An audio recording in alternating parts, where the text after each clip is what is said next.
कार्यक्रम बड़ी सुंदर जगह है, बालाजी का स्थान है, चारों तरफ पानी दिख रहा है। लेकिन महाराजपुरा के अलावा जो लोग बाहर से यहाँ आए हैं, क्योंकि मैं अभी माता बहनों के बीच में बैठा था, तब मैं कह रहा था कि भाई जगह बहुत अच्छी है, चारों तरफ पानी है।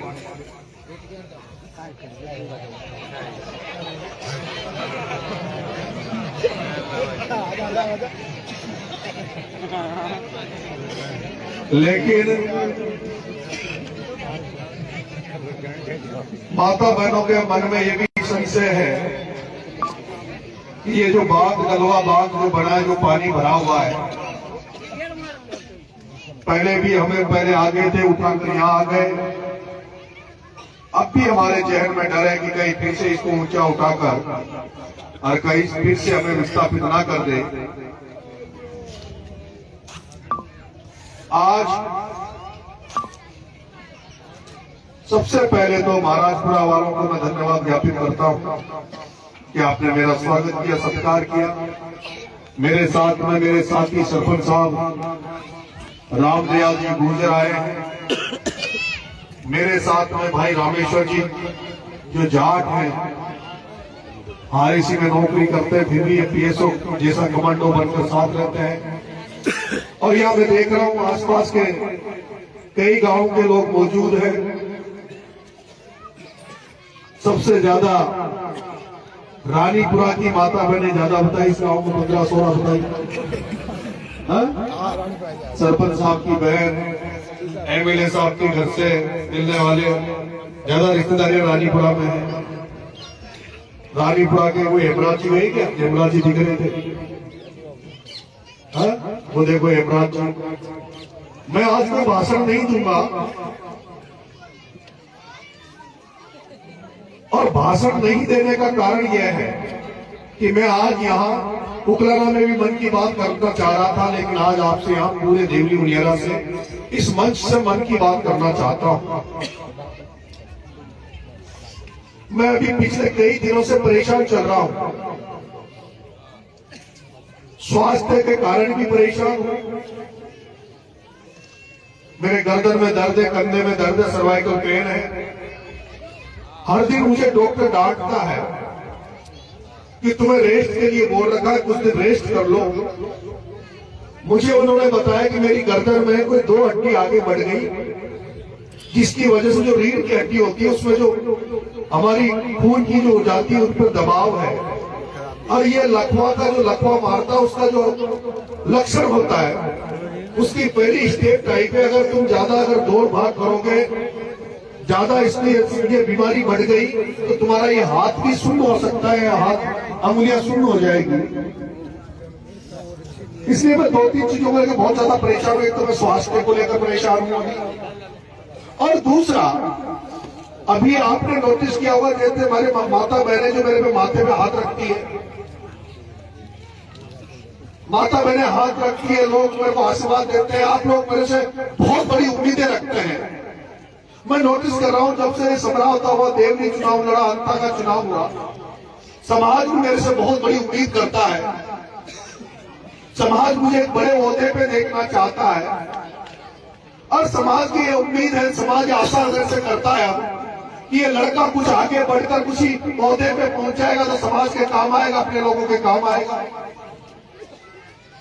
लेकिन पिछले जो दिनों से मैं देख रहा हूं, मैं जो किताबें पढ़ता हूं, जो महान पुरुषों को मैं देखता हूं, जो बड़े लोग हुए, जो राजनीति में भी बड़े ओहदों पे पहुंचे, वो लोग, क्योंकि मैं ये रोज अभी समाज में हर जगह रोज कार्यक्रम हो रहे हैं।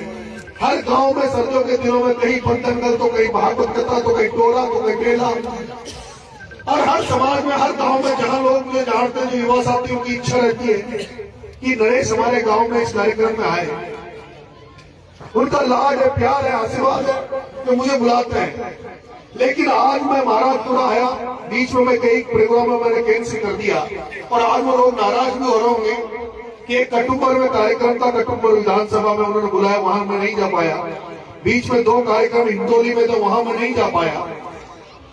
और आजकल तो ऐसा हो गया कि मेरे से बिना पूछे ही कार्ड छपवा लेते हैं, मेरी फोटो लगा देते हैं और फोटो में अतिथि बनाकर मेरे पास आते हैं, साहब हमने तो आपको अतिथि बना दिया और हम तो कार्यक्रम की तैयारी करने आपको आना पड़ेगा। लेकिन मैं एक निवेदन ऐसा कर रहा हूं कि मैं भी आप ही जैसा हूं। अगर आप मेरे को बड़ा बनाना चाहते हो, बड़े रूप में देखना चाहते हो, तो मुझे उसके लिए तैयारी भी करनी पड़ेगी। जिस तरह से कोई लड़का स्टूडेंट जो पढ़ाई करता है वो आम तरह पढ़ाई करता है, लेकिन उसकी जब बोर्ड की एग्जाम आ जाती है, 10वीं की एग्जाम आ जाती है, 12वीं की एग्जाम आ जाती है, तब मुझे उसके लिए विशेष समय देना पड़ता है। इसलिए मुझे लगता है कि जिन जिम्मेदारियां मुझे आपने दी है, जो विश्वास भरोसा आप मेरे पे कर रहे हो, उस भरोसे को पूरा करने के लिए, उन उम्मीदों पे खड़ा उतरने के लिए अगर मैं रोज रोज कार्यक्रम में घोड़ी पे बैठता रहा, स्वागत कराता रहा, तो एक दिन जनता का भाव मेरे से खत्म हो जाएगा। जनता मुझे इस रूप में नहीं देखना चाहती, और ना मैंने जो 25 साल से जो कमाई करी है, मैं इन चीजों का कभी भूखा नहीं रहा। मैं ना कभी मंच का भूखा रहा, ना मुझे घोड़ी पर बैठने का शौक है, रथ पर बैठने का शौक है। ठीक है, अभी इतना मजबूत करूं, गांव गांव में उसकी टीम बनाऊं, और वो टीम जब खड़ी हो जाए, मैं संगठनात्मक रूप से मजबूत हो जाऊं, तो जो 2028 का चुनाव है उसमें जो भागीदारी मैं चाहता हूं, जिस तरह की राजनीति में चाहता हूं, उसमें तभी सफल हो पाऊंगा। लेकिन डोल में फिरने चक्कर काटने से नहीं होगा, और उसके लिए मुझे ऑफिस का भी सेटअप जमाना पड़ेगा, मुझे गांव गांव में कमेटियां, टीमें बनानी पड़ेगी।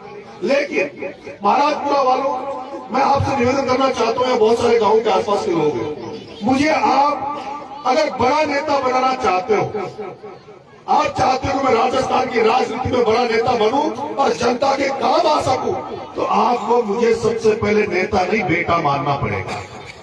देवली उनियारा, अंता और छबड़ा विधानसभा, ये इतिहास में पहली बार हुआ वैसे तो देश में कि एक 20 महीने में 3 चुनाव तुम्हारा बेटा अलग अलग विधानसभा से लड़ लिया। 3 चुनाव अलग अलग विधानसभा से लड़ लिया, ऐतिहासिक वोट लेकर आ गया, विधायक नहीं बना। लेकिन अगर तुम बड़ा नेता देखना चाहते हो, तो तीनों जो विधानसभा है, इन तीनों विधानसभा पे मैं आपसे ऐसा चाहता हूं कि मुझे बेटा बना लो, तुम नेता मत बनाओ। और बेटे का मतलब इसलिए मैं कह रहा हूं, इसलिए बेटा बनना चाहता हूं कि गांव में जैसे कोई बच्चा होता है, वो कितना ही बड़ा बन जाए, लेकिन वो गांव के लिए बच्चा ही होता है। उसकी नोटिस नहीं करते वो कैसे कपड़े पहनता है, कहां बैठता है, कहां चलता है। तो मैं चाहता हूं कि जब विधानसभा में, जैसे देवली मेरा में मेरी अभी इच्छा है कि कम से कम 2028 के चुनाव के पहले मैं हर गांव में रोज जाऊं। मैं बहाने ढूंढता हूं, अब मैं बहाने ढूंढता हूं कि देवली मेरा में कोई मुझे बहाना मिल जाए लोगों से मिलने जुलने का, गांव में जाने का। और मैंने तो बीच में तय कर लिया कि मैं तो रात के समय भी ज्यादातर मेरा इच्छा है कि मैं देवली मेरा के गाँव में रात रुकूं, ताकि ज्यादा से ज्यादा लोगों को मिलने लगूं। और अभी आंदोलन के दौरान भी जब मैंने कोटली मोड़ चौराहे का आंदोलन किया था, तब भी मैं ज्यादातर गांव में रुका, और आने वाले समय में भी रोज गांव में देना चाहता हूं। लेकिन अब मैं चाहता हूं कि घोड़ी, हाथी, ये रथ, क्योंकि रोज रोज आऊंगा तो आपका जोश भी कम हो जाएगा, अरे उससे उत्साह भी कम होता है। चुनाव में जो भी अपने हाथी, घोड़े, जो भी हेलीकॉप्टर, चिलगाड़ी सब 2028 के चुनाव में ले आएंगे। क्योंकि अभी माता बहने भी कह रही थी कि बेटा चुनाव जीत जा, चुनाव जीत जाए। ये माता, एक माता बहन कह रही थी बेटा तू आलू जो माता 2 दिन का रोटी न खाए। माता बहनों के अंदर इतना दर्द है, ज्यादातर कहती है बेटा ऐसा कोई काम मत कर देना जो दोबारा जेल जाना पड़े। एक माता कह रही थी कि बेटा हमारा गांव उजड़ नहीं जाए। मेरी माता बहनों, तुम्हारे कहे बिना, मेरे महाराजपुरा के पंच पटेलों, मेरे महाराजपुरा के युवा साथियों, मैंने अभी जब आंदोलन किया कोटली मोड़ पर, तो एक मुद्दा था मेरे पास, जो एक रघुनाथपुरा गांव की माता के साथ जो पुलिस ने गलत व्यवहार किया। लेकिन जब मैं उस आंदोलन की तैयारी कर रहा था, तब मुझे बताया गया कि गलवा बांध में यहाँ के आसपास के गांव की जमीनें डूब गई। गलवा बांध में आसपास की जमीनें डूब गई। पहले ये जब बरसात कम होती थी तो कम बढ़ता था, बरसात कम होती थी तो कम बढ़ता था, ये इसका वाटर लेवल कम हो जाता था, तो यहाँ के आसपास के लोग जब पानी कम हो जाता था उसमें अपनी खेती बाड़ी कर लेते थे। लेकिन पिछले 2 साल से इस गलवा बांध में जिस तरह की बारिश हो रही है, उससे पूरा भरा हुआ है, जमीनें डूबी हुई है, जमीनों में खेती बाड़ी नहीं कर पा रही। और अब तो जो इस श्रद्धा से जो बिशनपुर में नहर जो जाने वाली है, उस ईसरदा का पानी आपके गलवा के इसी भाग में इसी डैम में डालेंगे, और जो गलवा का पानी इस डैम में डल जाएगा तो उसके बाद आपके खेत कभी भी उगारे नहीं होंगे, इसमें परमानेंट पानी भरा रहेगा। तो ये जो समस्या मेरे पास आई तो मैंने कलेक्टर के सामने समस्या रखी। सारी समस्याओं के साथ साथ मैंने कलेक्टर को ये कहा कि जिन ये हमारे जो महाराजपुरा आसपास के गांव की जो जमीन इसमें डूबी है, उनका मुआवजा मिलना चाहिए, पूरे कागज ढूंढवा दिए। मैंने कलेक्टर के ऑफिस में 2 घंटे में बैठा रहा, पूरे कागज आपके मैंने मंगवाए, और ये 1970 में ये डैम बना था। 1970 में डैम बना, 1970 में इसका जो मुआवजा सरकार ने बांटा, उस समय कुछ लोगों ने तो मुआवजा ले लिया था, लेकिन कुछ ज्यादातर लोगों ने मुआवजा नहीं लिया था, क्योंकि उन्होंने मुआवजा इसलिए नहीं लिया था कि जब ये जगह खाली हो जाती थी तो वो उसमें खेती कर लेते थे। मैंने कलेक्टर साहब से कहा कि साहब वो कभी खाली होने वाला नहीं है, उन लोगों को मुआवजा दिया जाए। लेकिन मुआवजा किस रेट में दिया जाए? एक तो मुआवजा उस रेट में 1970 में दे दे, तब कोई मतलब नहीं है। एक हमने कहा कि आज की रेट में उसका मुआवजा मिलना चाहिए। उसी समय कलेक्टर ने मैडम ने और कलेक्टर एडीएम ने आपके बेटे को भरोसा दिया कि मुआवजा उन सबको मुआवजा देंगे, उनको तुरंत तैयार करवाएंगे और वर्तमान रेट में देंगे। ये मुझे भरोसा कलेक्टर ने दिया। आंदोलन पोर्टली बोर्ड में किया तो उसके फायदे हमें बहुत सारे रूप में फायदे यहाँ आंदोलन से मिले। लेकिन आपका बेटा अब जिस तरह से अभी अडानी अंबानी देश को लूट रहे हैं, वहीं इसी तरह से आज कोई मकान बना लो, घर बना लो। रेत की हालात आपके सामने, बजरी की कीमत कितनी हो गई, उसके खिलाफ मैं आंदोलन करना चाहता हूं। उसके लिए भी मैं सोच रहा हूं कि समय निकाल कर, और वो जो बड़े बड़े धन्ना सेठ, जो बड़े बड़े सफेद पोस्ट कपड़ों में जो नेता बैठे हैं, उनके खिलाफ लड़ाई लड़ूं, इसलिए उसकी भी मैं तैयारी कर रहा हूं। इसलिए मैं देवली उनियारा के सभी आपके गांव के माध्यम से निवेदन करूंगा, क्योंकि रोज रोज आना चाहता हूं, रोज गोली को बनाना तो मामला थोड़ी चलाऊंगा। मुझे बेटा मान लो,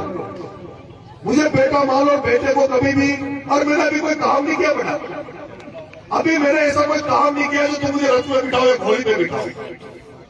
जैसे गांव में कोई बेटा आपका, कोई सपूत गांव का बेटा सपूत को बड़े पद पे बैठ गए, कोई गांव से निकल के कलेक्टर बन के आए, और वो जब कलेक्टर बन के आए तब उसको घोड़ी पे बिठाओगे, पूरा गांव वाला स्वागत करोगे।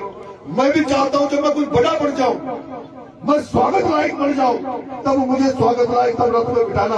अभी तो मुझे बेटा मान लो, परिवार का सदस्य मान लो, अभी तो मुझे हर सुख दुख में शामिल होने के लिए बुलाया करो। अभी मुझे माला की जरूरत नहीं है, किसी छापे की जरूरत नहीं है। मैं आपका बेटा हूं, मैं ऐसा काम करना चाहता हूं। मेरे जहन में बहुत सारी चीजें हैं।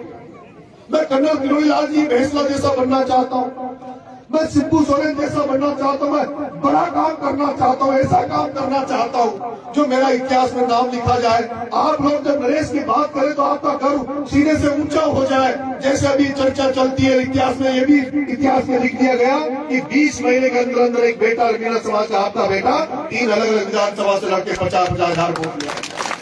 लेकिन हम जब वोट पाए तो इसको और आगे बढ़ाना पड़ेगा, और जनता की सेवा करनी पड़ेगी, किसानों के लिए लड़ाई लड़नी पड़ेगी, गरीबों के लिए लड़ाई लड़नी पड़ेगी, और उसके लिए समय चाहिए, उसके लिए टीम चाहिए, उसके लिए बहुत बड़ा मेहनत करनी पड़ेगी।